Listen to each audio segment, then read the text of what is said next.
Hi students, ఈరోజు మీకు వ్యాసరచన పోటీ నిర్వహిస్తానని చెప్పాను కదా, మరి ప్రిపేర్ అయ్యి వచ్చారా?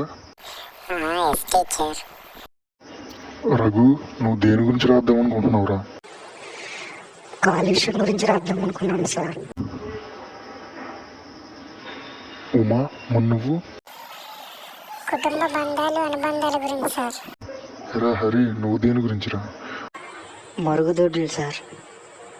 ఏంటి, ఆఫ్టర్ ఆల్ మరుగుదొడ్ల గురించి వ్యాసం రాస్తావా? ఆఫ్టర్ ఆల్ కాదు సార్. ఆఫ్టర్ ఆల్ ఏంటి సార్? ఆఫ్టర్ ఆల్ కాదు సార్.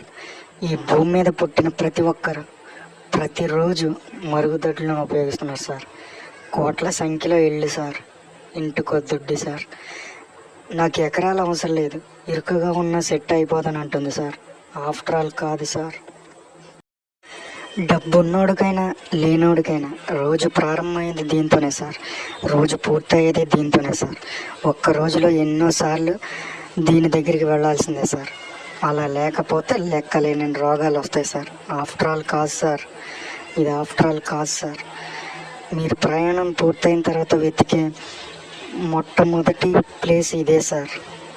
10 మందితో కలిసి వినోదం పంచుకునేలా వెసులుబాటు ఉండదు, కానీ ప్రపంచంలో ఎక్కడా లేని ప్రశాంతం సుఖం ఇక్కడే అని అనిపించేలా చేస్తుంది సార్. బాధ దిగులుతో ఎవరు దగ్గరకు వచ్చినా తన దగ్గర ఉన్న నీళ్లతో కన్నీళ్ళను కవర్ చేస్తుంది సార్. ఇది ఆఫ్టర్ ఆల్ కాదు సార్. ఒత్తిడి భయంతో కొందరు, సరదా కోసం కొందరు ఎన్ని సిగరెట్లు తాగినా ఆ పొగను దిగమింగుంటుంది. ఆఫ్టర్ ఆల్ కాదు సార్. నలుగురిలో పాటలు పాడలేని వారికి తన 4 గోళ్ళ వేదిక చేస్తుంది సార్.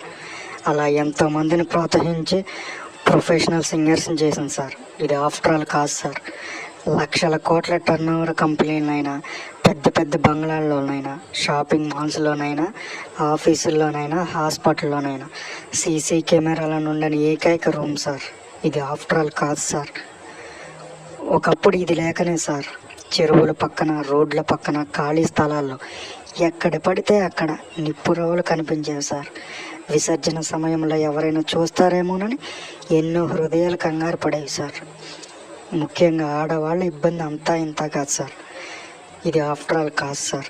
చిన్నదో పెద్దదో, డోర్ ఉన్నదో లేనిదో, ఏదో ఒకటి వేల మంది మహిళల ఆత్మగౌరవాన్ని కాపాడుతుంది సార్. ఆఫ్టర్ ఆల్ కాదు సార్. తినడానికి ప్రత్యేకంగా డైనింగ్ రూమ్ లేకపోయినా తిన్నది అరిగాక దాన్ని బయటకు పంపడానికి ఈ రూమ్ కావాల్సిందే సార్. మరుగుదొడ్డి, rest room, washroom, bathroom, latrine, toilet, స్నానాల గది, శౌచాలయం, ఇలా పేర్లు ఎన్నున్నా అందులోకి వెళ్ళి మనుషులు చేసేదంతా ఒకటే పని సార్. అది మరెక్కడా చేయలేని సార్. దాని విలువ అర్థం చేసుకున్నవారు ఇంట్లోనే పెట్టుకున్నారు. ప్రభుత్వాలు మొబైల్ టాయిలెట్స్ నిర్వహిస్తున్నాయి. సో ఆఫ్టర్ ఆల్ కాదు సార్. ఇంత చేస్తున్న దానికి మనం చేసేది ఒకటే సార్, దాన్ని క్లీన్ చేయడమే సార్. నువ్వు ఎంత మత్తుగా అందులో తూగినా ఇతరులకు వాంతి రాకుండా చేయడమే మన పని సార్. ఇది ఆఫ్టర్ ఆల్ కాదు సార్. రిమైనింగ్ ఆల్ దీని తర్వాతే సార్.